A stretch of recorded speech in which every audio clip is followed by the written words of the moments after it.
Bueno, con una música un poco más alegre que la anterior, empezamos este segundo capítulo de podcast. Hablemos de trabajo social.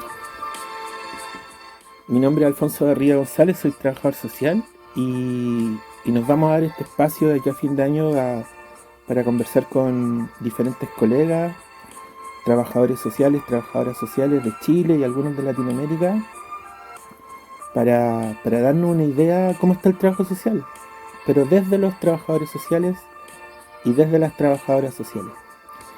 Hoy día tengo, no sé, la alegría de que nos acompañe una colega que conocí hace 15 años, 16 años, me acuerdo en Santiago, en un congreso de estudiantes que hubo en la PUC. Ella estudió en la Universidad Católica Valparaíso, bueno, ahí le voy a preguntar, y se ha dedicado a temas territoriales. Bueno, vamos a conversar de todo eso con Natalia Brauchi. ¿Cómo estás, Nati?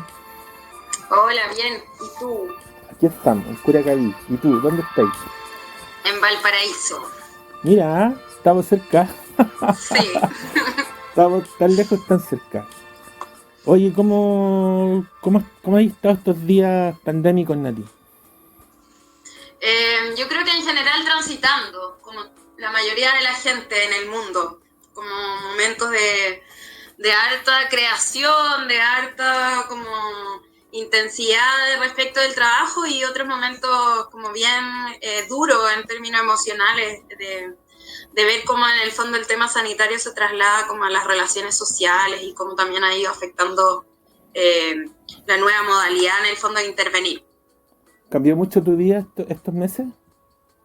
Sí, muchísimo. Yo creo que, bueno, yo era de esas personas que viajaba a Santiago para trabajar normalmente y con esto nunca más volví a viajar. O sea, Y además nuestro trabajo era mayoritariamente en terreno y claro, evidentemente hemos dejado de estar en terreno más allá que para cosas excepcionales. ¿y en algún minuto tu trabajo incluso puede haber estado en cuestionamiento? ¿O eso no? Yo creo que el trabajo de la fundación ha estado como en cuestionamiento más allá de mi cargo en general, porque somos una institución que se dedicaba mucho al trabajo comunitario en terreno y eso evidentemente se ha visto súper afectado, entonces hemos tenido que desarrollar diferentes estrategias para poder seguir acompañando los procesos comunitarios y eso sin duda ha generado en algún minuto como harto caos, desorden, pero luego también siento que hemos ido avanzando en como diversas estrategias que nos han permitido como retomar el trabajo ya con cierta seguridad. Bueno, Nati, partamos por el principio. ¿De dónde eres? ¿Dónde estudiaste? ¿En qué universidad estudiaste? Ya, bueno, tengo 34 años, falta poco para los 35, soy de la quinta región, nací en Viña, viví muchos años en Villa Alemana, luego en Concón, luego en Valparaíso y Viña, y escucho mucho la música de fondo, como de retorno. No sé Sí, si eso se puede cambiar porque no me escucho nada. ahí, dale. Ya, bacán, gracias. Y estudié en la Católica de Valparaíso. El 2004 entré a la universidad y luego tuve la suerte de poder desarrollarme en temas comunitarios desde el inicio, que era lo que más me interesaba, al menos durante los años de la universidad. Trabajé unos años en el techo y luego en 2010 tuve la posibilidad de iniciar el trabajo en conjunto con su fundador de la Fundación Junto al Barrio, eh, que es la fundación donde también actualmente trabajo. Y entre medio tuve un receso en que me fui a estudiar un máster a urbanismo a la Autónoma de Barcelona entre el 2017 y el 2019 y volví posterior al estallido. Trabajé en una consultora que también hacía diagnósticos comunitarios unos meses, en los primeros meses que volví a Chile, y luego retomé el trabajo en la fundación durante este año que ha sido, yo creo que el año más difícil que nos ha tocado vivir. ¿Por qué trabajo social, Nati? Eh, la verdad es que yo creo que ahí mi mamá tuvo como una muy buena capacidad de leer las habilidades que yo tenía a esa corta edad y hizo mucho como de orientadora. Y de alguna manera me recomendó y me empezó a comprar libros y cosas que tenían que ver con el trabajo social, un trabajo social que en ese tiempo yo creía que era muy, muy distinto a lo que realmente ahora hago. Yo pensaba que me iba a dedicar a ver quiénes en la universidad iban a tener becas y quiénes no. O sea, yo quería estudiar trabajo social para eso. Porque la madrina de mi mamá era visitadora social y le había dado una beca a mis abuelos cuando se enteró de que mi abuela estaba embarazada de mi mamá. Entonces ellos, gracias a eso, pudieron seguir estudiando y esa señora entonces siempre fue muy reconocida a nivel familiar y ella era visitadora social y a mí me caía súper bien, la encontraba muy chora y entonces creo que esa figura caló como bien profunda en mí y más que el trabajo social yo creo que quizás quería ser un poco como ella. O sea, tú, antes de entrar a la carrera, ¿tenías alguna referencia de qué era una trabajadora social? En ella. Tenía una referencia de quién era una visitadora social de los años 50, digamos. Pero lo Pero tenías, claro, po. sí, la tenía, sí. Y Y mi mamá también ahí durante la enseñanza media hizo mucho en el fondo, comprarme libros y cosas que ella se iba dando cuenta que tenían que ver con el trabajo social, como para motivarme al respecto. ¿y cómo fueron esos años de universidad? Maravilloso, pues maravilloso. O sea, porque a mí en el colegio me iba, pero es que pésimo en todo lo que era matemáticas, química, física, biología.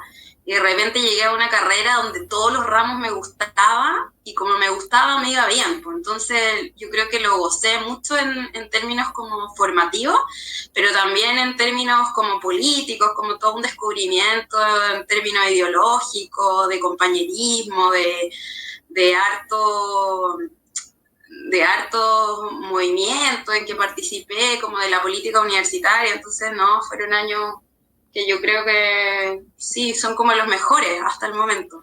Porque pasa eso que cuando te gusta esta carrera, como que todo te hace sentido también, ¿no? Claro, claro. Y te vas ahí en el fondo descubriendo en un montón de dimensiones que no tenía ahí claro que existían, y también en definiciones ideológicas que a lo mejor antes tampoco tenía mucha claridad de tenerlas. En mi caso yo iba en un colegio particular, mi familia siempre fue de izquierda, pero para mí la izquierda llegaba hasta la Concertación, pues entonces yo era como de las que iban en las caravanas con mi papá por Lagos, ¿cachai? Y llegué a la universidad y entendí que había un montón de otras gamas de desarrollo que me hacía mucho más sentido y proyectos ideológicos mucho más acorde a lo que yo realmente pensaba y sí, pues así que fueron años bonitos. ¿Y qué tal tus profesores? ¿Cuánto influyeron en ti? ¿O ese proceso tú podrías decir como que lo conforman lo que leíste, los profesores, el entorno, tus compañeros? Yo creo que es una mezcla de todo, pero yo soy una persona profundamente agradecida a la formación que tuvo, sobre todo de mis profesores. En general, he tratado de mantener vínculos con ellos hasta el día de hoy. Creo que son tremendas personas, todos muy expertos en sus diferentes áreas, muy disruptivos en algunos aspectos y creo que a propósito de ellos es que puede llegar como a entender mucho más la teoría, como a propósito de sus provocaciones. Entonces, yo creo que no habría llegado a los textos si es que no fuera por ello. Y en ese sentido, sí. Me encantan mis profes hasta el día de hoy. Los sigo teniendo en redes sociales. Ayer nomás hablé con la Adela porque seguimos teniendo temas en común y casi que como relaciones amistosas. Y por otro lado, yo creo que, claro, un componente fundamental fueron como mis compañeros de universidad, no tan solo quizás como de la escuela de trabajo social, sino que también de otras carreras que participábamos como conjuntamente, como en el movimiento estudiantil. Y con ellos yo creo que aprendí el otro 50% en términos como de la acción colectiva concretamente, de proyectos ideológicos, de política, etcétera. ¿Tú alcanzaste a estar el 2011 o ya estabas titulada? Yo ya estaba titulada, pero participaba militando de un movimiento en ese entonces no me tocó participar, digamos, directamente del movimiento estudiantil en ese periodo. Yo salí de la universidad el 2010 y entonces participé como, digamos, como en segunda línea, como apoyando las tomas. Ya teníamos también ciertos recursos, pero ya estábamos trabajando, entonces pero sí, podíamos apoyar desde otra lógica. claro, pero sí estuviste para los pingüinos, el 2006. Sí, el 2006 sí, estuve en ese primer como despertar que tuvimos. Nati, y bueno, ¿dónde fue tu primera pega? Mi primera pega fue en el techo, en ese tiempo se llamaba Un Techo para Chile, y me contrataron en cuarto año para poder trabajar con universitarios que fueran voluntarios, en el sentido de poder captarlos, formarlos y en el fondo destinarlos a algún campamento en los cuales se trabajaba para que desarrollaran como las diferentes acciones que tenía esa fundación. Y luego en esa misma fundación, cuando me titulé, me ofrecieron hacerme cargo de la dirección de habilitación social, que tenía que ver con los procesos de voluntariado, pero también en ese entonces se había iniciado un trabajo con los comités de vivienda en términos como del acceso definitivo a la vivienda. Entonces teníamos en el fondo también ahí un trabajo como EGIS, conjuntamente con arquitectos y voluntarios y profesionales, trabajadores sociales, que eran los que de alguna manera se hacían cargo de de todas las postulaciones. Esa fue mi primera pega, en 2009-2010. ¿Y tú cuando saliste querías intencionar tu trabajo en esa área como territorial, si la pudieran poner de alguna forma así? ¿O estáis dispuesta a trabajar en lo que venga? O sea, ¿estabas con ganas de hacer una pega que quisieras o en realidad a la primera pega que te hubiera llegado tú hubieras dicho que sí? Yo creo que habría dicho que sí a la primera pega que hubiese llegado, por una cuestión, digamos, como de condición material, de existencia. De urgencia. Sí, claro, de urgencia también, porque yo me fui a vivir sola igual antes de salir de la U, entonces ya me automantenía.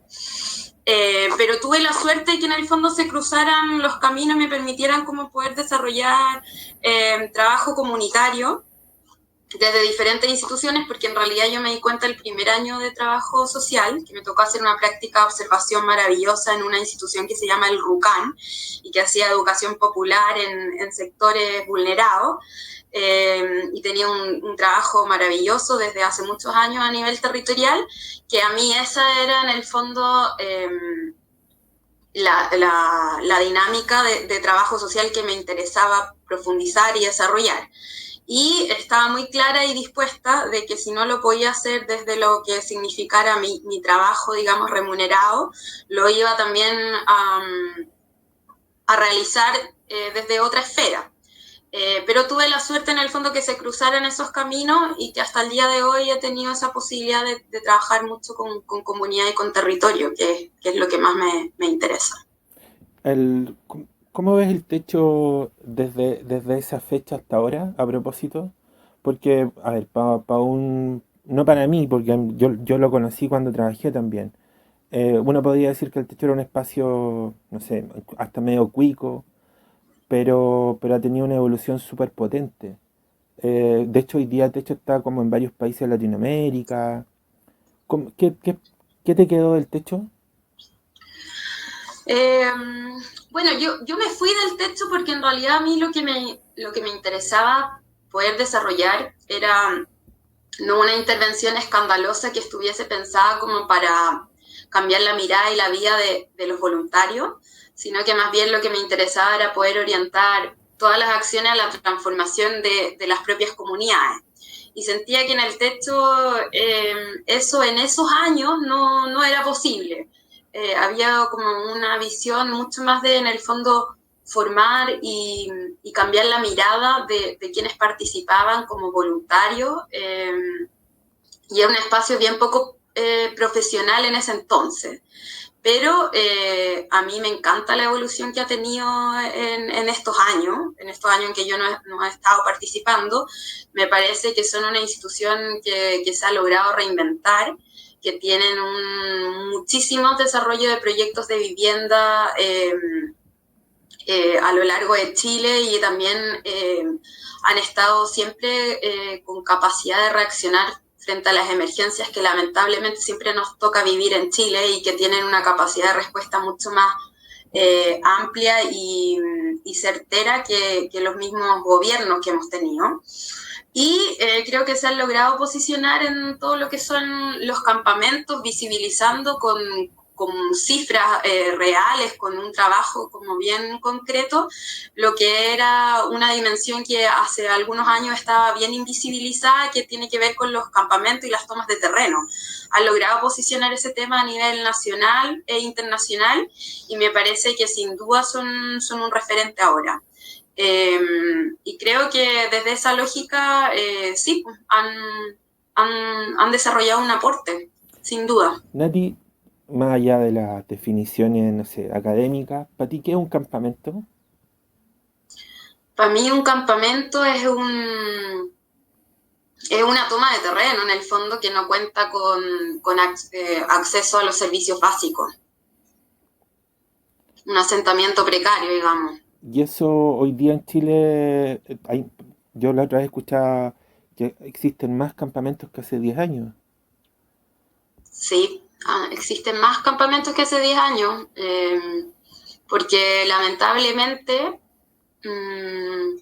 creo que hay un problema con el acceso a la vivienda como bien concreto en Chile. No hay una política de vivienda que pueda, en el fondo, permitir al universo completo de los habitantes de Chile, no los ciudadanos chilenos, sino que los habitantes de Chile, que puedan acceder a los subsidios y a cómo en el fondo se ha pensado en este último tiempo. Yo creo que sin duda, en términos de la política de vivienda, se ha avanzado en poder abordar todo lo que es el acceso a la vivienda desde la clase media, cosa que antes no existía. Pero se ha precarizado y se han aumentado las exigencias respecto de las clases vulnerables. Y yo creo que desde allí, en el fondo, se visualiza ese aumento. Hay mucha gente en Chile que vive desde la informalidad, y uno sabe que cuando está desde la informalidad es muy difícil acceder a cualquier tipo de beneficio. Tú, bueno, mencionaste al pasar a todos los habitantes de Chile, sumándole un componente de derechos humanos, ¿no? Más allá de la nacionalidad. ¿El fenómeno de la migración ha afectado también a este tema de la escasez de vivienda o el acceso a la vivienda? Yo creo que sin duda, pero me da la sensación de que tiene mucho más que ver como con la informalidad, la cual se desenvuelve en general chilenos, chilenas e inmigrantes. No tiene que ver solo con un componente de inmigración. Y que también en el fondo se han agudizado las desigualdades, y bueno, y lamentablemente con esta pandemia yo me he dado cuenta que también, no he revisado las cifras, pero es impresionante, por ejemplo, pasearse por la orilla del mar, en el Muelle Vergara, en Viña del Mar, donde antes yo no había visto que existieran tantas carpas con personas en situación de calle hasta ahora. Entonces, sí, mucho. Sí, y también en términos, por ejemplo, yo como me fui a Barcelona y volví, hay un montón de lugares que, claro, tienen un panorama totalmente diverso a lo que yo recordaba hace 2 o 3 años, donde están totalmente poblados desde la informalidad. ¿Cuándo te acercas a Junto al Barrio? Me dijiste que ¿en qué año? El 2010. Para el terremoto, después del terremoto, ¿no? Mira, lo que pasa es que, para contar la historia bien, mi jefe del techo, el director regional del techo, se va el 2008 y crea el 2009 esta fundación, y entonces el 2009 me invita a trabajar con él, a contar del 2010 en que íbamos a tener como el primer financiamiento para poder trabajar en 2 barrios en la región metropolitana. Entonces yo tenía pactado con él irme y comenzar a trabajar en marzo, y claro, justo en febrero llegó el terremoto. Yo ya estaba fuera del techo, así que me tocó participar después en la emergencia solo como voluntaria. Y desde Junto al Barrio, que estábamos recién partiendo con un trabajo territorial que se estaba piloteando, también tuvimos de alguna manera que reinventarnos para poder hacer frente en el fondo al contexto nacional en el cual se desarrollaba todas las consecuencias que había generado el terremoto. Sí, yo me acuerdo, yo tengo un amigo que trabajó, entiendo, Junto al Barrio en Rancagua, En puede ser. Aldeas, En Aldeas, sí, ¿no? el Miguel, El ¿no? Miguel, claro, claro, Sí, claro. sí. Sí, sí, Hubo un sí. gran equipo de Junto al Barrio cuando estábamos incipientes que se fue a trabajar a aldeas, a las aldeas en la octava, en la sexta, y también hubo una experiencia en San Antonio, si mal no recuerdo. Y bueno, ese fue un trabajo bien interesante porque de alguna manera lo que se trató de hacer era adaptar el modelo, que en ese minuto ni siquiera era un modelo, sino que era una idea de intervención que tenía el Nico en su cabeza y que los demás del equipo le intentamos como ayudar a concretizar, pero era en el fondo poder desarrollar la idea que se tenía de cómo iba a ser el trabajo en barrios, en las aldeas, propiciando en el fondo el acompañamiento en todo este proceso a las personas que habían perdido sus viviendas. Oye, pero ¿y cuántos años tenía tu jefe? Mi jefe, bueno, no Era sé, tiene 6 joven. años. Sí, es joven hasta ahora también. No, pero Eh, es que quiero ir al punto de que tú tenías 25, 26, él tendría sí, 31. sí. Era un equipo, para cualquier época, era un equipo súper joven enfrentando una situación muy compleja, ¿no?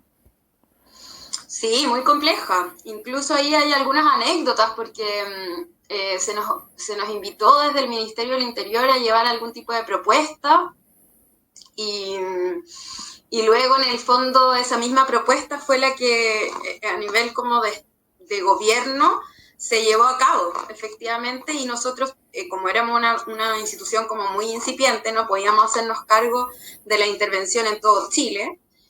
Así que por eso fue que se nos destinó la zona de la octava, la sexta y parte de la quinta. Y el resto de las regiones fue asumido por el Hogar de Cristo. Pero desde el mismo programa que desde Junto al Barrio se había propuesto inicialmente. Y cómo, bueno, más allá de la idea de tu jefe y de, por ejemplo, de tu experiencia, ¿cómo lo armaron desde, a ver, qué ideas tenían, ¿no? ¿Cuáles eran sus ideas base? ¿De dónde Mm. partían? Mira, yo creo que De dónde se la idea inspiraban, digamos?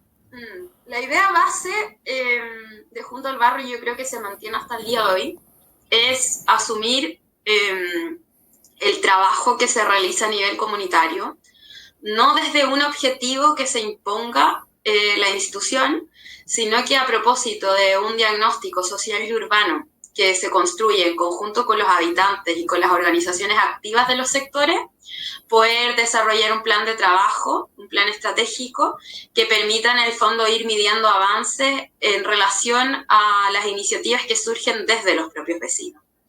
Y entonces desde allí es que nos posicionamos no con una fórmula mágica de cómo nosotros creemos que se superan las dificultades de ese territorio, sino que a propósito de lo que logramos develar, que sus propios habitantes les interesa y el conocimiento efectivo que desde allí se tiene, porque nadie mejor que la gente que vive allí sabe lo que requiere, es que nosotros entonces empezamos a agilizar todos los procesos de articulación social, que significa postular a fondos concursables, generar redes, vínculos con empresas, voluntariado corporativo, atraer a otras instituciones que lleguen al sector y nosotros ser un poco como la puerta de entrada para que en el fondo las iniciativas y los proyectos que tienen los habitantes de esos sectores se puedan ir desarrollando. Oye, ¿Y cómo fue la primera vez que les resultó? Porque, o sea, nosotros somos trabajadores sociales y la gente no sabe, pero nosotros tenemos esta idea del plan bastante metida en la cabeza, mucho más de lo que la gente cree, pero no siempre funciona. ¿Cómo fue la primera vez que realmente les funcionó? ¿Te acuerdas? Mm, em, no, mira, es que al principio partimos como con esta idea, te digo, como esta idea base, pero no Claro. había un modelo de diagnóstico, no había un modelo de entrevista, no había un modelo de cómo nosotros nos imaginábamos que íbamos a construir como este plan estratégico, que en realidad era un plan de trabajo. Entonces yo creo que fue así como un proceso en que esto se fue diseñando en la medida en que fuimos interviniendo.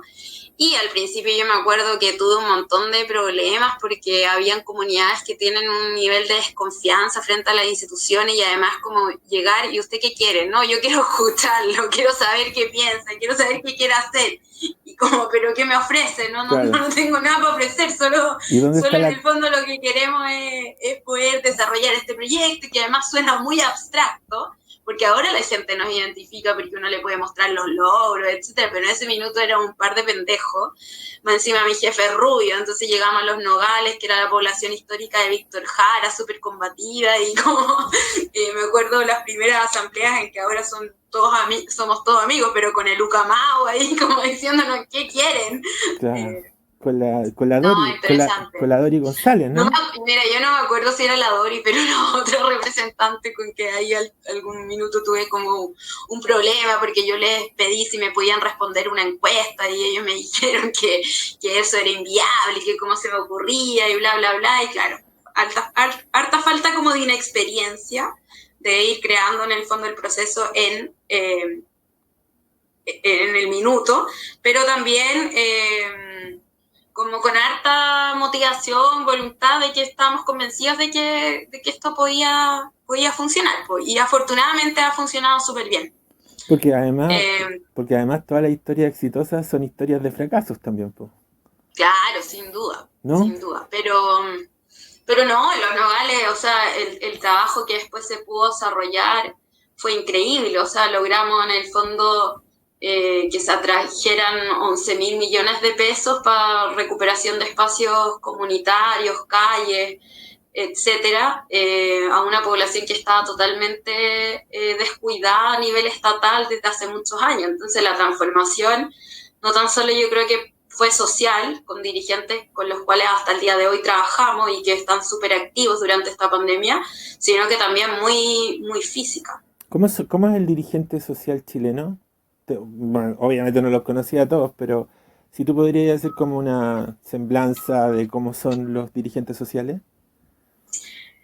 Yo diría que mayoritariamente son las dirigentes Ya, bueno, sociales. para empezar, para Sí, para empezar, empezar. ya, En algún minuto yo creo que antes nos pasaba que la comunidad más activa eran mujeres, sin embargo, quien era el presidente era hombre. Y ya, eso ha sido muy bonito, que se ha ido revirtiendo en los últimos 10 años y ahora hay muchas más mujeres presidentas y eso yo creo que es un gran cambio cultural y bien acelerado que se ha vivido en el último tiempo. Y yo creo que la tipología del dirigente vecinal, de la dirigente vecinal, es de una persona altamente sensible, empática, responsable y con una vocación de servicio impresionante. Porque la mayoría de los dirigentes vecinales muy pocas veces son ellos los que requieren algún tipo de ayuda concreta, sino que más bien se ponen al servicio de su comunidad, de su organización. Y en ese sentido son personas que a mí me encantaría que se les pagara, porque creo que hay un nivel de desgaste y de trabajo que muchas veces no se considera y que sin ellos sería imposible. O sea, yo me imaginaba cuando veía cómo se entregaban las cajas de mercadería, como es la polémica de este año, y decía, a los dirigentes vecinales se les invita a que te ayuden a repartir las cajas desde el Estado. Ellos se llevan toda la mala onda de sus vecinos, todas las quejas, todas las solicitudes, los llantos, etcétera, Y resulta que, claro, los trabajadores sociales que estamos ahí simplemente nos dejamos guiar por sus instrucciones, pero los que se comen, en definitiva, después toda la mierda, digamos, que genera un proceso que está tan mal organizado como son ellos, pues son los actores locales. Entonces, me parece que esas características que te decía son como las más esenciales. Oye, y hay estos 10 años, ¿te ha tocado, no sé si te ha tocado estar presente en estas escuelas de dirigentes que de vez en cuando se arman? ¿Tenía una idea de eso? ¿Tenía una opinión de eso? Sí, hemos participado indirectamente en varios diplomados y escuelas de dirigentes. En general, yo creo que es súper bonito como en muchos casos ciertas universidades han desarrollado como un lineamiento de trabajo con dirigentes sociales y han permitido como ir democratizando como más el conocimiento académico y hacerlo tangible. Eso por un lado.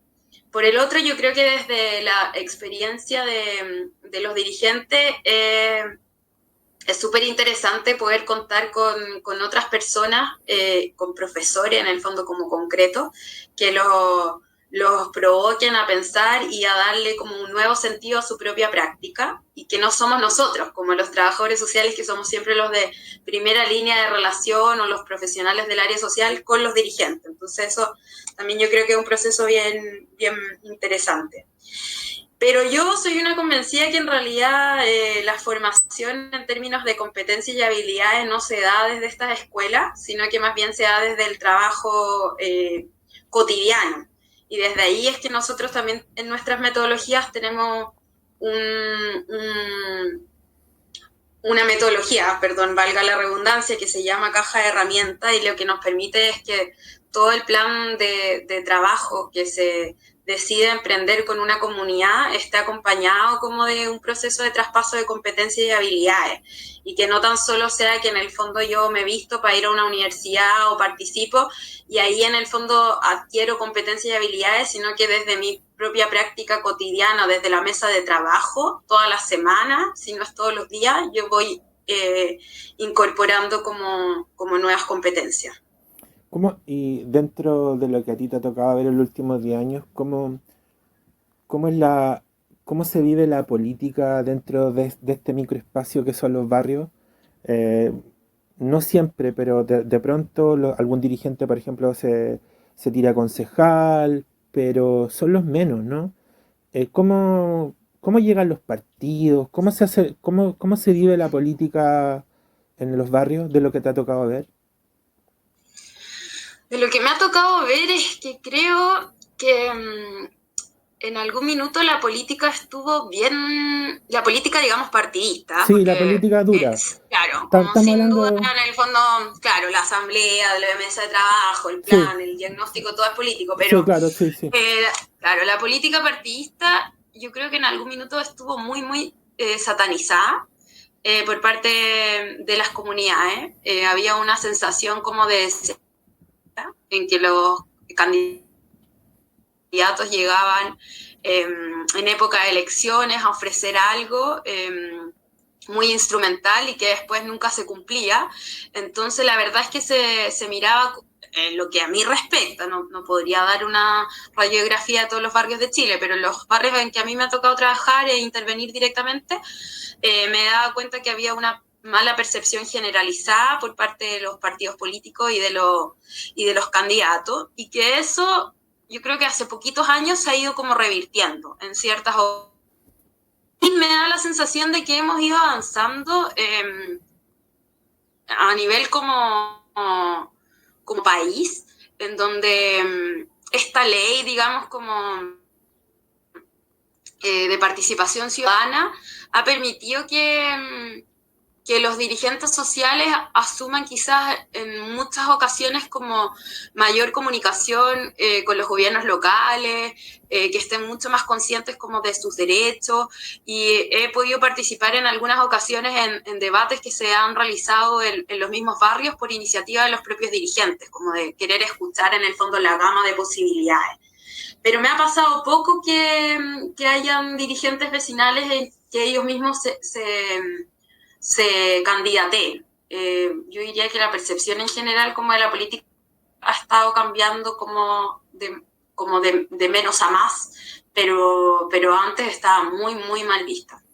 Y el clientelismo, ya que otra expresión política de utilizar o de usar a los barrios y a los dirigentes como para la fotito o hacer la transaca a propósito de Lucas y eso, ¿se ve mucho? ¿O lo has visto mucho? Sí, yo lo vi harto en los primeros años. Yo te diría hasta como el 2015, 16 fue como bien, bien claro. Muchos candidatos se acercaban a los territorios, prometían ciertas cosas, llegaban con regalos, de alguna manera participaban muy activamente de actividades comunitarias como el Día del Niño, la Navidad, etcétera, esos años, digamos, como de elecciones, se notaba mucho en el fondo el cambio con los años que no eran eleccionarios, porque ahí en el fondo nunca más se les veía. Así que sí, yo creo que se daba mucho, pero me alegra pensar que los últimos años lo he visto menos y que hay cosas que se están como revirtiendo.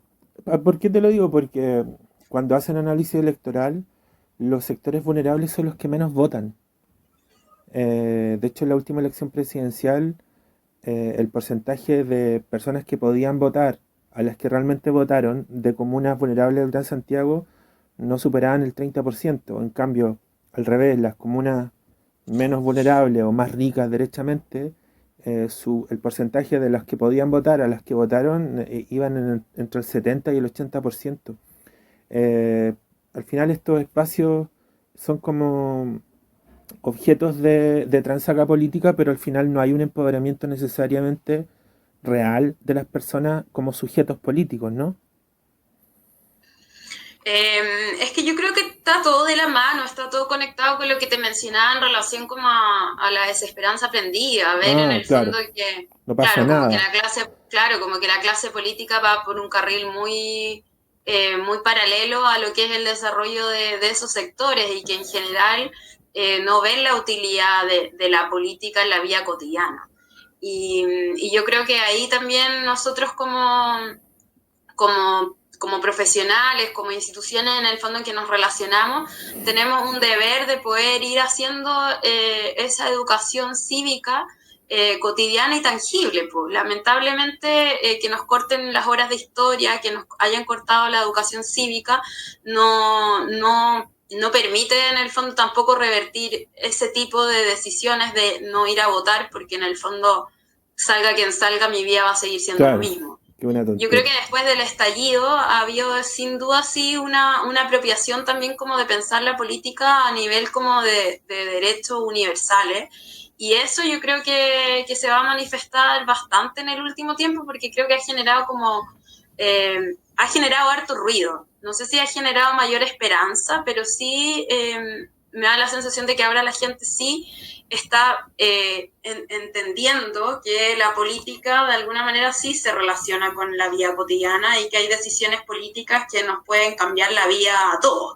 Entonces, desde allí creo que hay que mirar con harto análisis lo que pase el 25 de octubre. Nati, ¿y en qué momento, bueno, en realidad, cómo tomaste la decisión de irte a Barcelona? ¿Postulaste una beca? ¿O lo hiciste con tus lucas? ¿Cómo fue eso? ¿Lo previo? Postulé a 5 becas a lo largo de Cinco, toda mi vida. cinco becas. Postulé 5 veces. La primera me gané una beca para estudiar un máster en sociología en 2010. Me lo gané desde la embajada de Suiza y al final estaba condicionado a que la universidad me diera en el fondo el ingreso, me aceptara, y ellos consideraron que me faltaban algunos créditos desde sociología para poder hacer un ramo de sociología, así que ahí la perdí.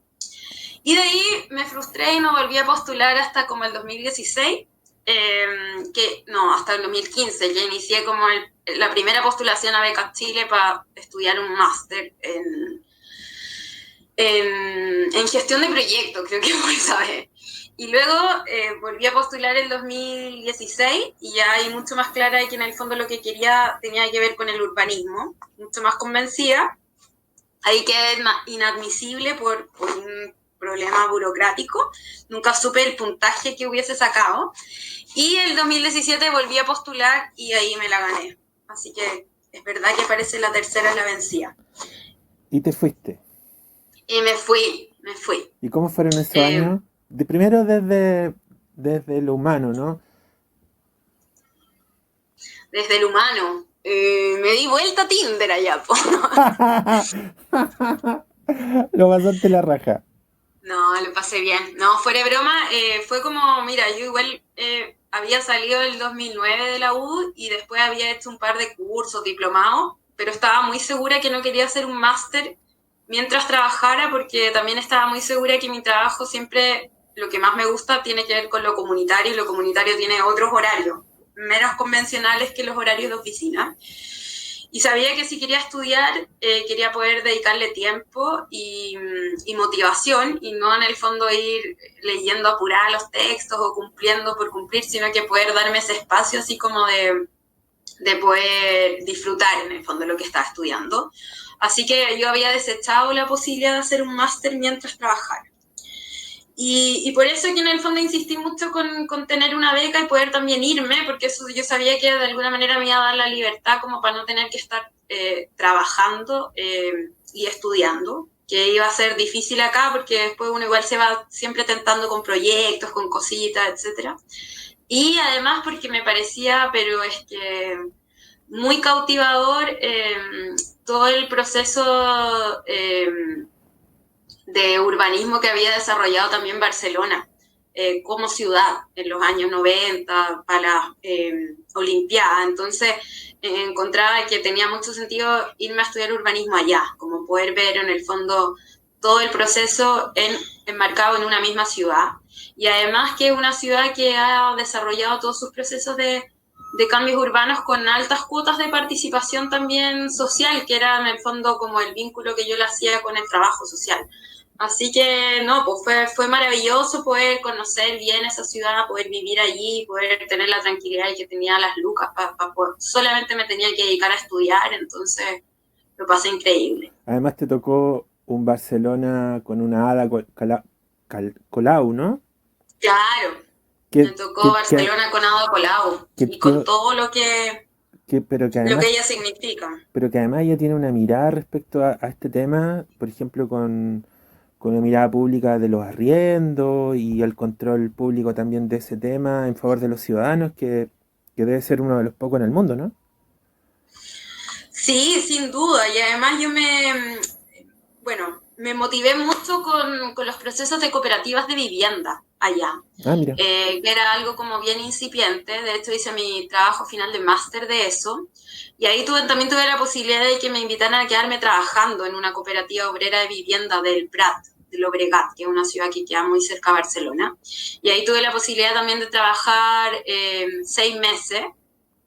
Y fue muy, muy, muy choro poder conocer el trabajo, digamos, no social, sino que más bien comunitario de allá, y conocer más en profundidad como el modelo de cooperativas que se ha venido desarrollando como una estrategia al boom inmobiliario y a la posibilidad en el fondo de asegurarle el derecho a la vivienda a la mayoría de los ciudadanos, que me parece que es una fórmula súper sostenible porque en el fondo te permite ya no pensar en la vivienda como un patrimonio, sino que en la vivienda como un derecho y como la posibilidad que te permite un Estado de vivir durante tu vida en una propiedad, pero que esa propiedad una vez que tú mueres o te vas a otra puede estar disponible sin tener una transacción comercial para otra persona que también la requiera.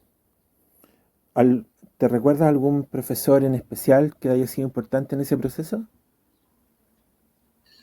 Mira, más que profesores, con el tema de las cooperativas, si es que hay alguien que le interese, creo que hay una experiencia que es referente internacional, que es la cooperativa de La Borda de Barcelona, y yo creo que ellos fueron como mis mejores profesores de ese periodo. O sea, y además tuve la posibilidad de poder entrevistar al equipo profesional, a habitantes, fueron muy generosos con todo su proceso conmigo. Y también otra experiencia súper innovadora es Sostre Civic, que es otra cooperativa, y el trabajo que puede desarrollar con Dolor Camatz en la cooperativa obrera de vivienda, que era mi jefa, y que también en el fondo había sido durante muchos años como diputada por Cataluña. Entonces también pude como conocer como el lado más político de toda la política de vivienda, digamos, de Cataluña. Así que esos yo creo que son como mis máximos referentes. Oye, y de paso ejerciste allá. En el fondo, yo lo hablaba el otro día con un amigo de que nuestra profesión es de las pocas que efectivamente, eventualmente podríamos ejercerla en cualquier parte del mundo. Y tú, así como jugando, terminaste ejerciendo allá también. ¿Todo bien con eso? Sí, fue increíble. Increíble haber podido trabajar. No lo busqué, llegó gratuitamente y fue muy, muy choro. Tuve la posibilidad de como de presentarles a ellos una propuesta de construcción de un reglamento interno para una comunidad de edificios, y en el fondo desarrollar esta propuesta a nivel participativo, y les gustó mucho, entonces me contrataron para que la ejecutara. Y ahora, afortunadamente, ese proceso, como mi jefa también es, mi ex jefa es como una mujer bien política, ha tenido la posibilidad de ir a presentar ese proceso en diferentes otras cooperativas de vivienda, e incluso como a profesionales del área de vivienda de la Generalitat de Cataluña, y quieren replicar ese proceso. Así ¿Y que eso volverías? es como un orgullo. ¿Volverías a trabajar eh, allá? no, pero es que no es necesario que yo lo vaya a No, hacer, no, si no, eso ya está pero sistematizado, me ¿no? refiero a que, claro, tú fuiste a estudiar, fuiste a otra cosa y en este trayecto te surge esta posibilidad, pero a futuro, por ejemplo, ¿volverías a España a trabajar? ¿Te darían ganas o fue una linda experiencia y todo bien?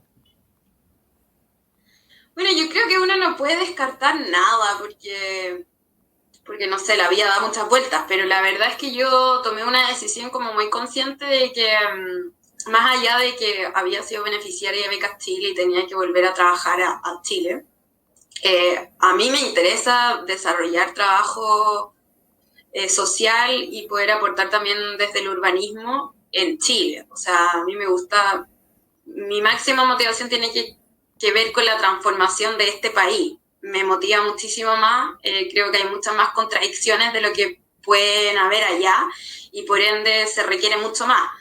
Eh, Eso es ahora, entonces no creo que vuelva, pero como te digo, igual la vida da muchas vueltas y uno no se puede cerrar a nada eh, para el futuro. Oye, ¿y vuelves a Chile y desde qué, digamos, de qué fecha estás como directora ejecutiva, entiendo, de Junto al Barrio? Volví a Chile en noviembre, ahí tuve la posibilidad de trabajar en una consultora, súper amigable también, tuve una muy bonita experiencia, y me invitaron a asumir la dirección ejecutiva de la fundación a contar de febrero, que tuve el traspaso con el director ejecutivo, que se fue a Italia por un año, y en el fondo se fue con un permiso, digamos, sin goce de sueldo, entonces yo llegué a reemplazarlo por este año, y me parecía súper amigable poder volver a esta institución que tanto me ha marcado y que tanto quiero, por un año que también era como mi año, digamos, como del retorno, que sabía que no iba a ser fácil porque es como difícil también volver a instalarse las lógicas cuando uno ha estado 2 años y medio afuera. Claro, la cerveza no es la misma, entre otras cosas. Oye, Y ahí y, también tuve la suerte de que me invitaron de inmediato a hacer clase en el Andrés Bello, un trabajo social, así que ha estado como bien movido igual el retorno laboral. Yo pensé que ¿estáis iba a costar más. estáis haciendo clases en Viña? Estuve el primer semestre haciendo clases en Viña, Oye, sí. Chorol Andrés Bello en Viña, yo a mí me tocó ir el año pasado y conocí a su director, un Sí, tipo, choro los profes, sí, Choro muy los choro los profes, profes, los colegas, sí. Rodrigo ha hecho sí, un sí. trabajo, yo creo, bien. Rodrigo, la Rosita, Mauro, han hecho un trabajo súper interesante y también yo creo que se nota como en los estudiantes. Y pum, la pandemia. O sea, y pum, en marzo la pandemia. Y eso, como conversábamos al principio, ha modificado todo, ¿no? Todo. Sería raro que no, ¿no? Pero increíble. No, es que pienso que ha pasado lento y rápido. Esto es como una, es como una película en blanco y negro lenta. Lenta y rápida a la vez, porque, o sea, ya estamos en noviembre, casi, estamos a días del plebiscito. Y digamos, yo miro para atrás personalmente y mientras tú decías eso, que has pasado por todos los estados de ánimo, yo pensaba que igual. Y por la época de cocinar, y por la época de ver películas, y por la época de tener ganas de salir y no poder. Y bueno, y en tu caso, que hacen una pega territorial que ha tenido que modificarse. ¿Cómo fue esa, por ejemplo, ustedes, obviamente, entiendo, ¿no? Han tenido que tener reuniones por Zoom con los dirigentes, ¿no? Y al principio seguramente fue difícil. Sí, ha sido difícil. Bueno, de partida yo creo que esto ha dejado como muy en evidencia la vulnerabilidad a la cual estábamos expuestos y que esa vulnerabilidad se ha transformado en pobreza. Y por otro lado, las brechas en términos educacionales, por un lado, de formación, y por otro también de acceso a Internet y a herramientas digitales. Y claro, como que de un momento a otro se asumió que todo Chile podía volver a comunicarse y desarrollar los mismos procesos que estaba desarrollando a nivel digital, asumiendo que todos estábamos en el mismo peldaño y con el mismo acceso a eso. Y evidentemente eso no es así, y creo que ha quedado totalmente como claro. Nosotros lo que sí hemos podido hacer es estar en permanente comunicación con los dirigentes y con las organizaciones vecinales. Y afortunadamente lo que sí yo creo que ha salvado mucho son los teléfonos y el acceso a WhatsApp. Así que en un primer momento partimos, digamos, comunicándonos con videollamadas grupales por WhatsApp y desarrollando algunos tipos de procesos allí.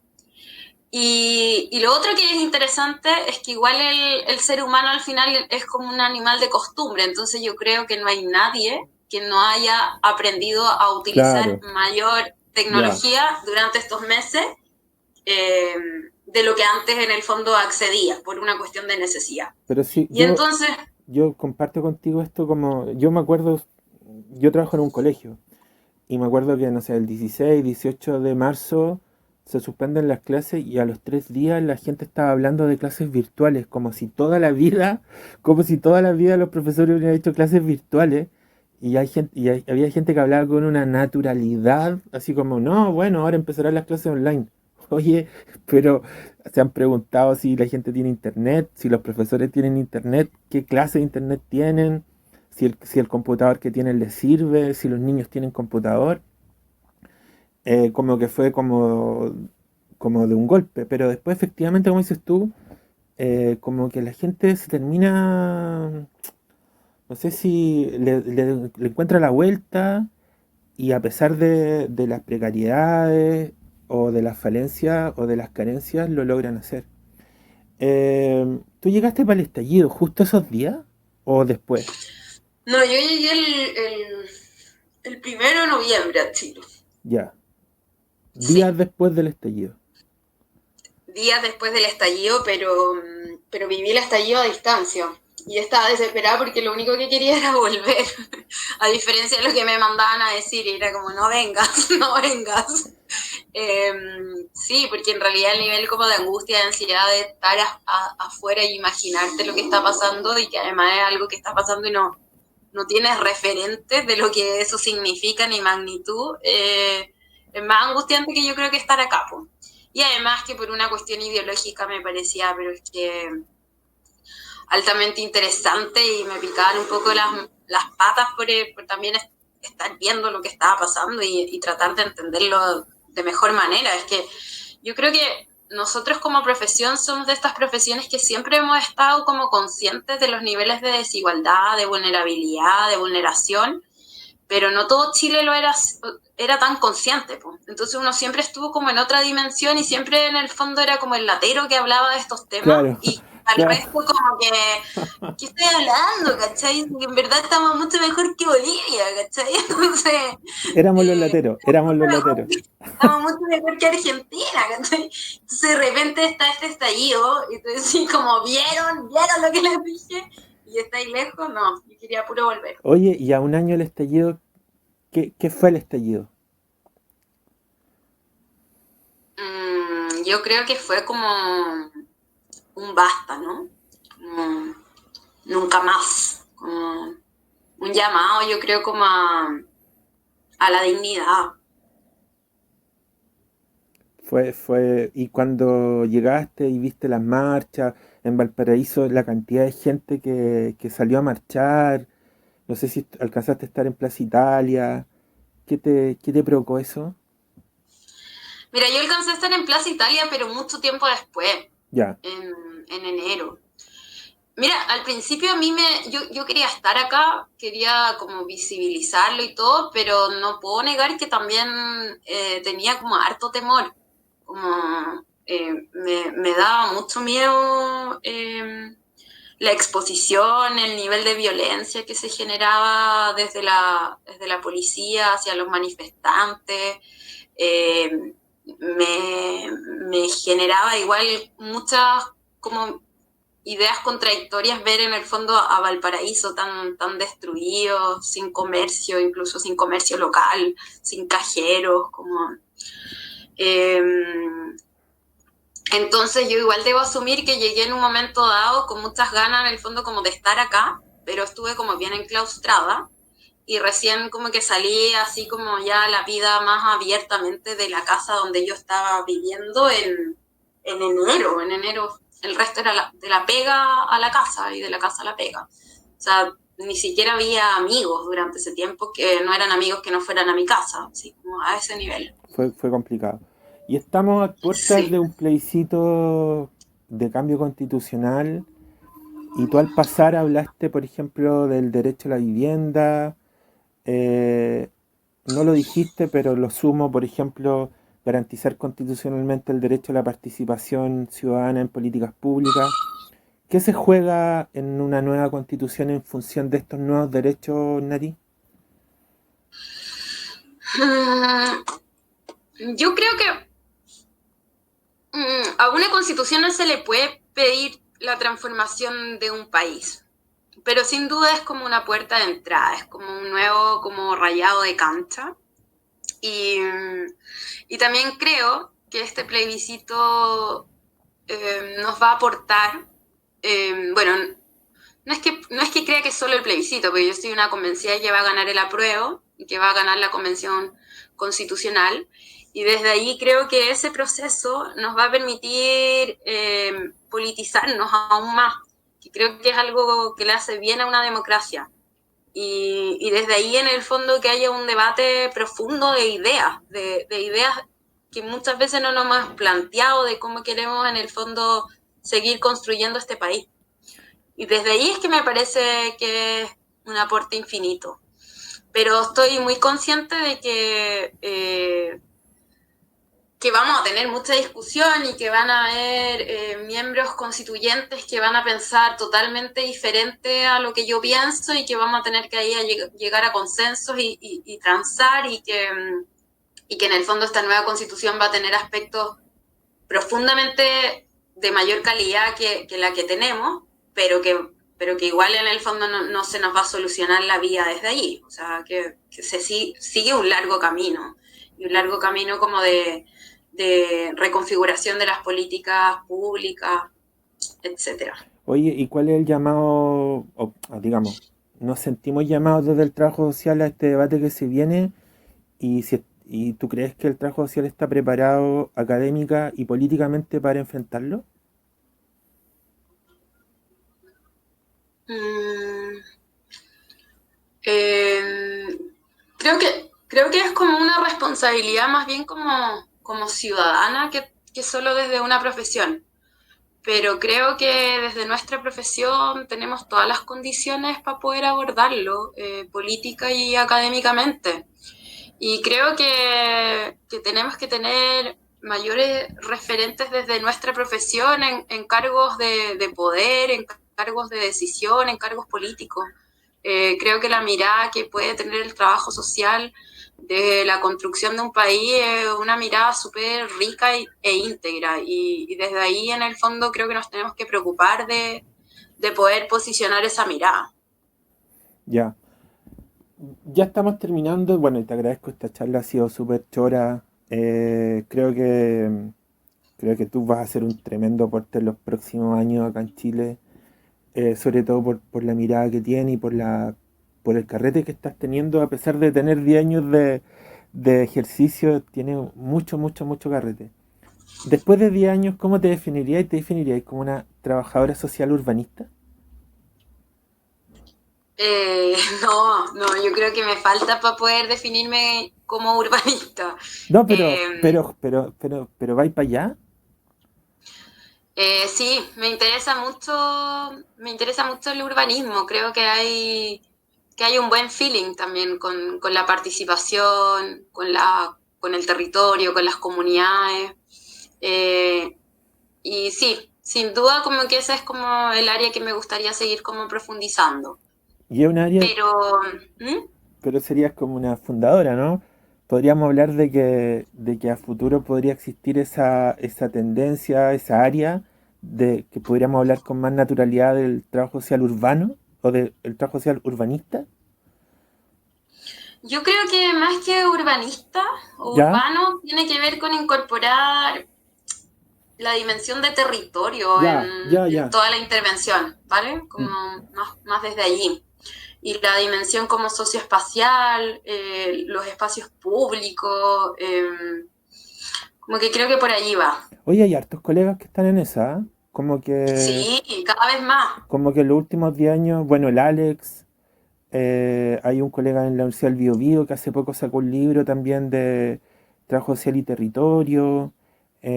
Todos los colegas que alguna vez pasaron también por el Quiero Mi Barrio, yo creo que también tuvieron una mirada diferente, porque no es lo mismo comunidad que territorio, ¿no es cierto?